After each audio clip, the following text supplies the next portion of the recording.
The stories told on this channel aim to explore the human mind at its darkest. This is a narrative told from the perspective of the perpetrator. There is no glorification here, only the unease of realizing that evil can have a voice, a shape, and an address. I never bought into that "what's meant for you will find you" nonsense. Sometimes the universe is distracted, lazy, or just plain stupid. And when that happens, someone has to rearrange the pieces. I rearranged them. Not with lies, not with violence, just with data, facts, screenshots. The truth, when delivered out of context, can weigh more than any lie. People pretend they don't know that, but they use it every day. And if you ask me whether what I did was cruel, I'd say no. Cruel is playing fair in a game that was never fair. I just paid attention to the unspoken rules, and I won. Ellie was my best friend, since 8th grade. We shared snacks, crashed at each other's houses, laughed at the same teachers. When one of us cried, the other listened. When one of us aced a test, the other celebrated. On the outside, we looked alike. On the inside, not even close. Ellie was all impulse and emotion, the kind of person who speaks faster than she can think. I was structure, precision, stillness. And she trusted me, so much that she rarely reread what she sent me. When we found out we were both applying for the same Vector Labs internship, she said, "Imagine if we both got in," like it was some fairy tale. I smiled, genuinely, but quietly, because I already knew if we both got in, only one of us would shine, and I refused to be the shadow. Vector Labs wasn't just an internship. It was a shortcut, one of those elite pipelines only a few students even knew about. They accepted 5 applicants per state, 5, and whoever made it out of there got a fast pass to places that normally lived only as desktop wallpapers: MIT, Stanford, Caltech. It wasn't about money, it was about legitimacy, belonging. Ellie talked about it like a dream. "I just want to show them I can think outside the box." I didn't dream, I prepared. While she spent her time making colorful slides full of metaphors and smiley faces, I was studying the judges, tracking the students they'd picked in past years, building my pitch like a legal case. And that's where she lost, between the beauty of spontaneity and the brutality of strategy. She sent me the screenshots on a random Tuesday night, almost without context. We were talking about our project proposals for the final case, the one that would determine who got an interview. Ellie wanted to do something human, mixing tech and empathy. I thought it was vague, but I didn't say that. I just let her talk. And then she sent me a screenshot of a group chat where she was laughing about one of the mentors from the program, said he was full of himself, even joked that the Vector Labs platform was pretty but kind of useless compared to what MIT's building. She thought it was funny. "Just being honest, LOL," she wrote. I stared at it in silence, read it again, and I said nothing. Just let the convo rolling. But something clicked. It wasn't rage. It wasn't jealousy. It was opportunity. A calm kind of clarity that slides down your spine when you realize the game just tilted in your favor. Wednesday, 2:37 a.m. I was lying in bed, room dark, eyes burning a little from the screen light, but my body was calm, numb almost. I copied the screenshot she'd sent me, opened a freshly created burner email. Random numbers, no name. Subject line: suggesting an ethics review of certain candidates. Attached, just the image. No caption, no commentary. I didn't need it. In that kind of environment, planting doubt is enough. Doubt grows by itself, and once it's there, it spreads. I stared at the send button for a long second, not because I hesitated, but because I knew just one click would change everything. Then I pressed it, closed the laptop, and sat in the quiet, like someone who just filed a necessary report. That Friday, Ellie walked into class quieter than usual. Didn't say a word about the application, didn't smile. Just sat through the break, scrolling her inbox, opening and refreshing the same email chain over and over. After class, she pulled me aside. Her voice was low, tight. Someone sent a screenshot of me to the judges. It made it look like I was mocking the program. I furrowed my brow and took a slow breath. Did you tell anyone else what you wrote? She shook her head. I paused, looked her in the eye. Then maybe it was someone from the team, someone with access to the chat. She nodded, confused. And I nodded too, as if thinking it through with her. Because belief, real belief, doesn't need proof, just the right tone. By Monday, the list of finalists was posted on the school's digital bulletin. Ellie showed up early, eyes lit up with nervous hope. She walked straight to the screen. I followed her, holding my folder. Her name wasn't there. She stood frozen, scanned again and again. Refreshed. Her fingers shook a little, but she kept scrolling. I stepped closer, furrowed my brow, dropped my voice into that perfect pitch of concern. Wait, you were the top candidate. She didn't answer, just bit the edge of her thumbnail, something she only did when trying not to cry. She didn't look sad. She looked disoriented, like the world had broken a rule she didn't know existed. And maybe it had. I just stood there, watching. No guilt, no thrill, just clarity. Because when you've lived in someone's shadow long enough, watching the light shift back to you doesn't hurt. It heals. The next week, I got my interview invite. 8:12 a.m. I didn't celebrate, just read it, locked my screen, and slipped the phone into my bag like it was nothing. At school, Ellie was still around, still sitting in her usual spot, earbuds buried deep, trying to disappear. She didn't bring it up. Neither did I. Some things are so well done, they don't need to be explained. And if I'm being honest, I didn't feel bad. I felt efficient. She wasn't the enemy. She just made the mistake of assuming talent would be enough, and of trusting the wrong friend. She waited for me after class, near the bike racks, arms crossed, expression sharper than I'd ever seen on her. It was you, wasn't it? You're the only one who had that screenshot. I paused long enough for her certainty to crack, then tilted my head. You really think I'd do that to you? She hesitated. That 1 second of doubt, that's all I needed. I didn't need that to get called in. I said it calm, steady, unblinking. She stared, caught in a split between rage and silence. But words, they never came. And that's what people don't get. Truth isn't what happened, it's who frames it better. She had no proof. I had the silence. And silence, when you own it, erases everything else. 2 days later, I found a folded sheet of paper in my locker.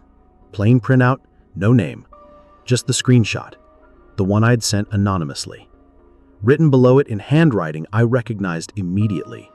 You can hide it from school, but not from me. I didn't panic. I didn't flinch. I was annoyed. Annoyed she still thought it mattered. Annoyed she believed this note could do something. That night, I posted a story from my room. Cup of tea, cozy lamp. Caption, nothing beats a clean conscience. She saw it in 2 minutes. Said nothing.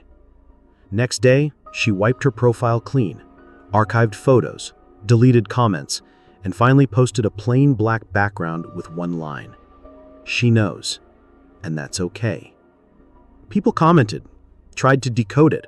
I read them all. Didn't respond. Because control doesn't lie in the version people spread. It lies in who has the strength not to explain.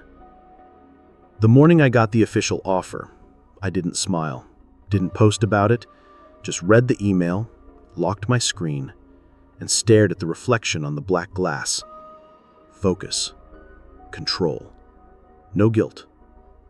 Outside, the school was noisy. Buses honking, teachers yelling, kids sprinting through hallways. But inside, everything was aligned. Quiet, straight, balanced. Ellie passed me in the hallway. Didn't look at me, but I knew she saw. And her silence felt like a signature. Later that night, I opened the folder I keep for things no one should ever see. Drafts, notes, screenshots. Among them, the email I sent, the image I attached. I could have deleted them, but I didn't. I renamed the file Final Version Real.pdf. Because every story has versions. Hers, mine, and the one the world believes. And if anyone ever asks, maybe I'll say Ellie just couldn't handle the pressure. That she was smart, sure, but too impulsive, too reckless. And if no one asks, even better.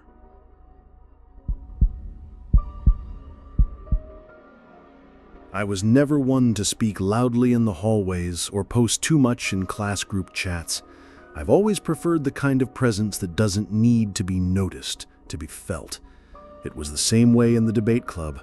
While Brenna gave dazzling speeches on stage, I handled the research, polished the logic, fixed the data. Backstage, no one claps for the one who writes the argument, but without the argument, no one shines. I was okay with that, until I realized she didn't just accept my help, she consumed it, like someone consuming a person. For months, I was Brenna's quiet support, helping her prep for debates, reviewing her material, even organizing her files when she'd show up late. There wasn't anything formal between us, just that practical closeness you build when you finish each other's thoughts behind the curtain. She called me her backbone, said I was the heart of the team. Sweet phrases said loud enough for others to hear, but always without meeting my eyes.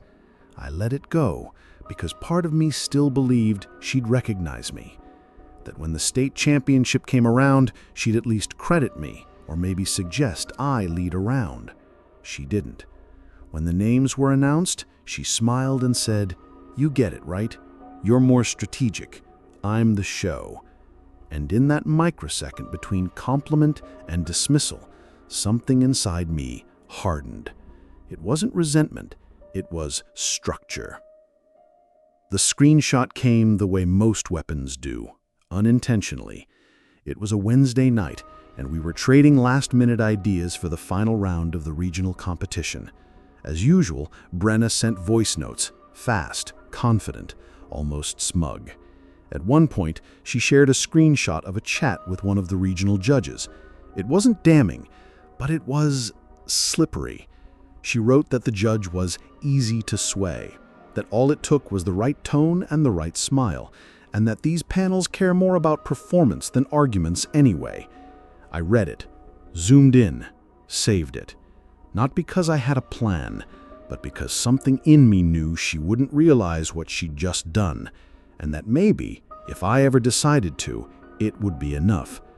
I didn't respond to her message that night, just set my phone down and sat in silence, like someone who'd just been handed a gift they never asked for, but fits perfectly. In the days that followed, I did nothing, said nothing.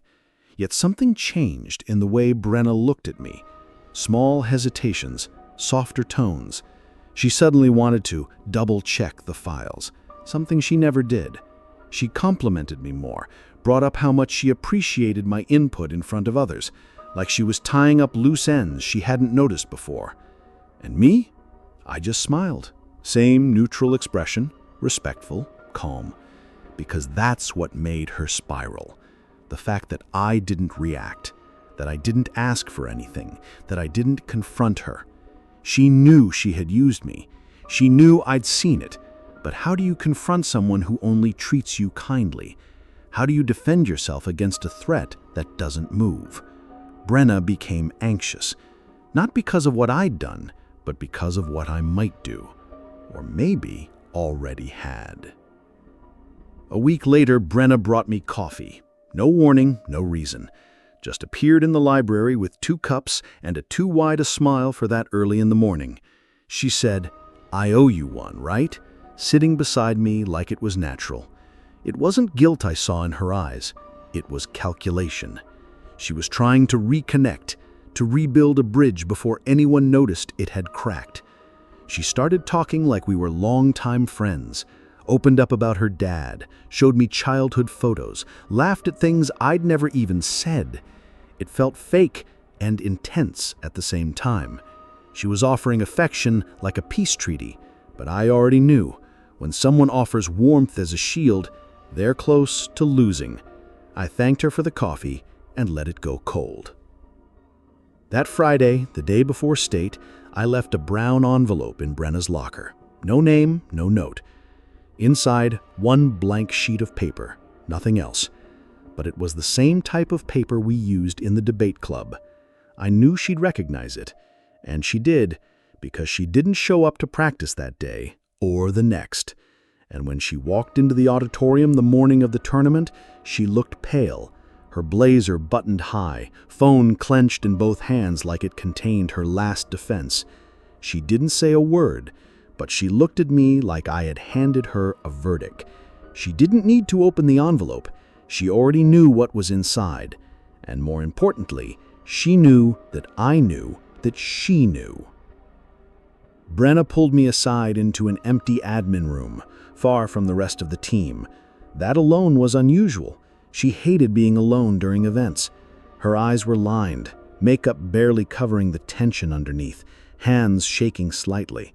She said, "If there's something I did, something I didn't realize, I can fix it." I looked at her, not with anger, something quieter, almost like pity, but not quite. In front of me was someone who knew they'd done wrong, but didn't know when, or how, or just how much. That was more terrifying to her than any accusation. I could have forgiven her right there, could have said, "Don't worry about it," closed the loop, walked away. But I didn't. I left her in that limbo.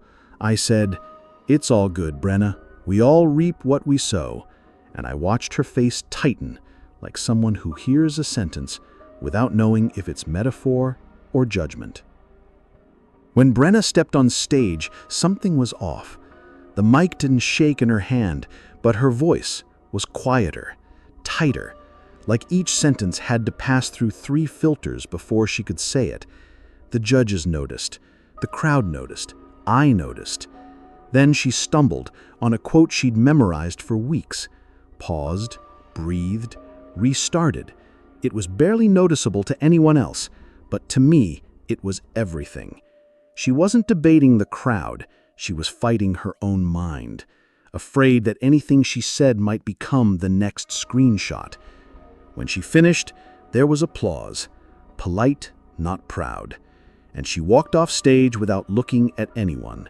For the first time since I'd met her, she looked smaller than the room she was in, and I hadn't said a word. Brenna didn't show up on Monday or Tuesday. When she returned days later, she wore looser clothes, her hair pulled back so tight it looked like armor. Then came the final crack. She stepped down from her position as debate captain, said she needed space, wanted to explore new focuses.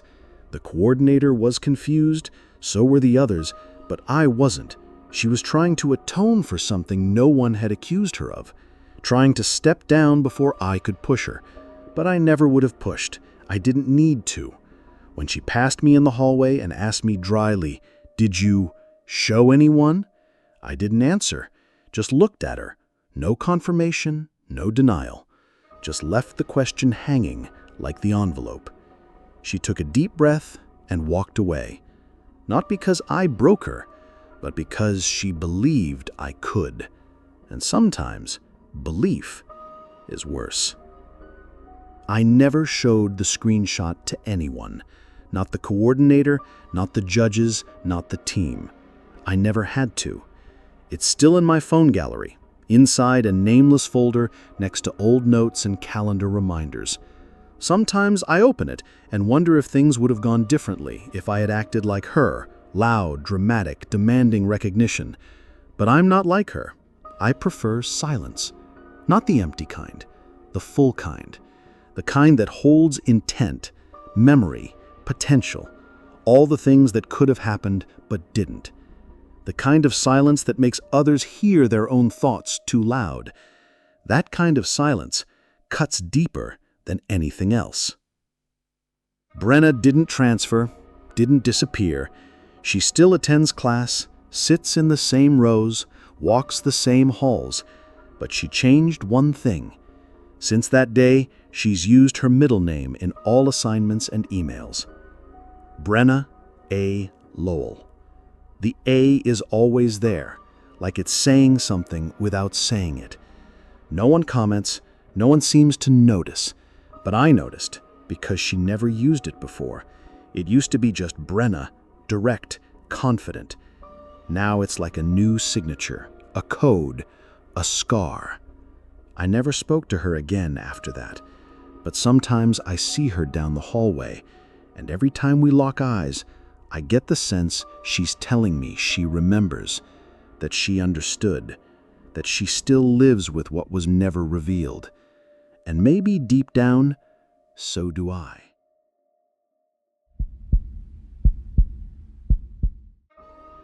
You don't need to raise your voice to ruin someone. Sometimes all it takes is silence and a screenshot. People forget the power in capturing the exact second before someone explains themselves. They think truth is what was said, but what gets saved? That's what shapes reputations. Maybe that's why I never felt guilty. I just tapped, shared, laughed, and let everyone else draw their own conclusions. Rachel didn't show up trying to be seen. She walked into school like she was asking permission to exist, overly polite, overly quiet, the kind who looks down when passing someone in the hallway. But it's funny how that kind of presence pulls attention anyway. 2 weeks in, teachers already knew her name. By the third, she was helping organize the school showcase, something I usually did. I remember the first time she answered a question in English class. The class giggled at how awkwardly she said thoroughly. I laughed too, but not for the same reason. I just watched, filing away gestures.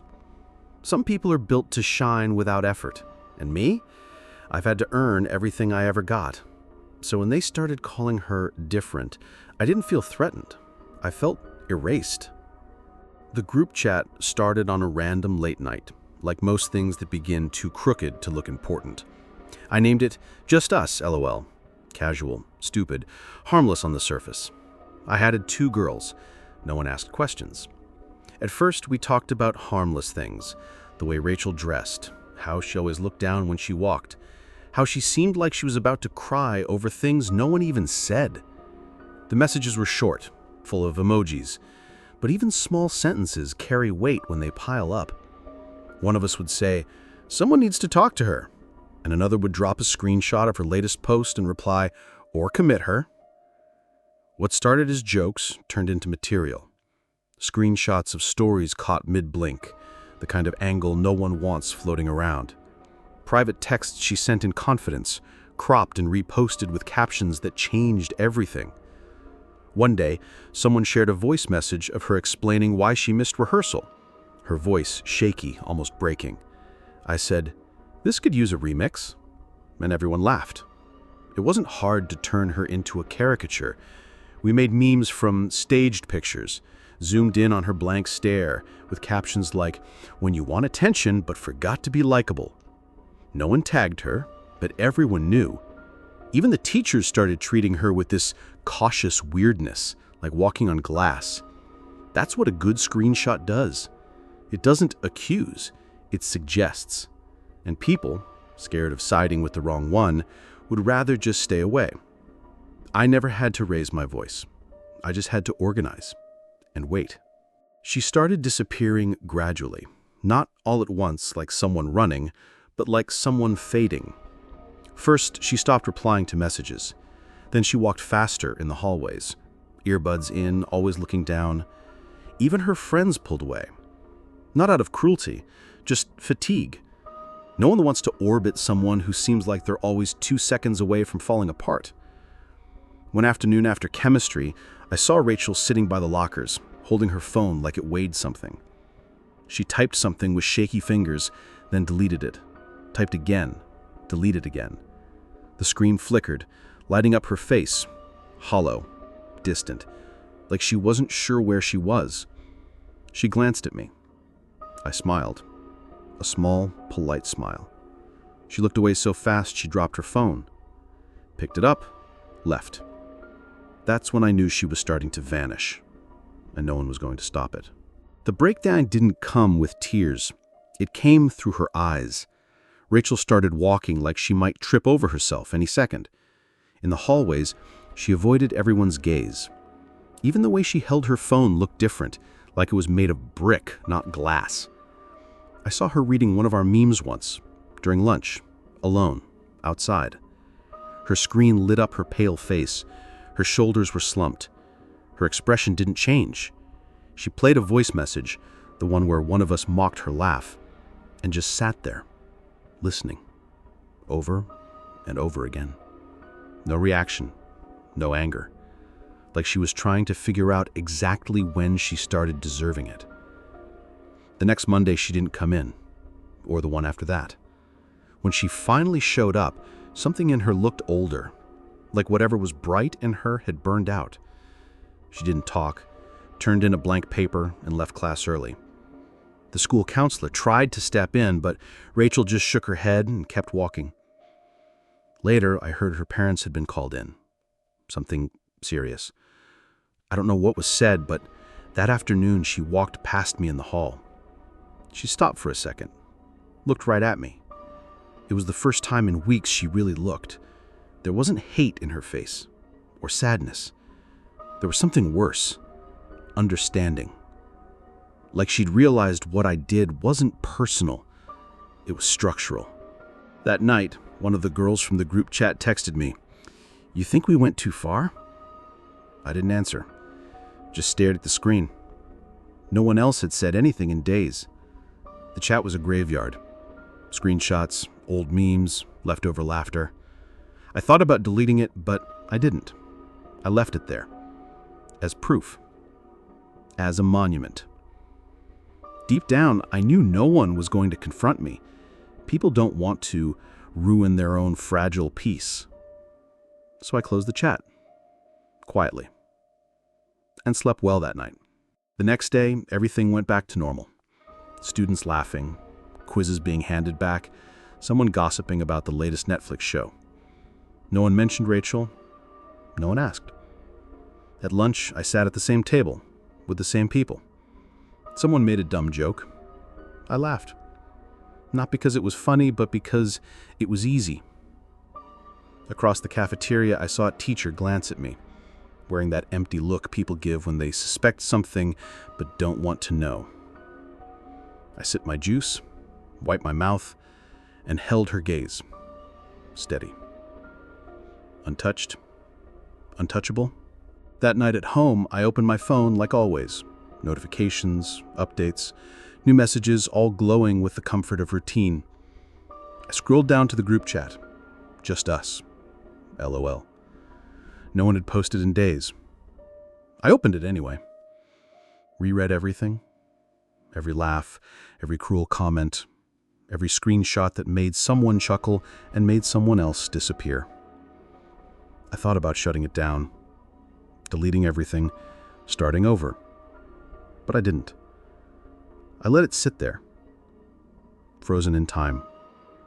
A capsule of who I was, or maybe who I still am. Because what no one realizes is that silence gets shared too. And sometimes it's crueler than anything you ever type.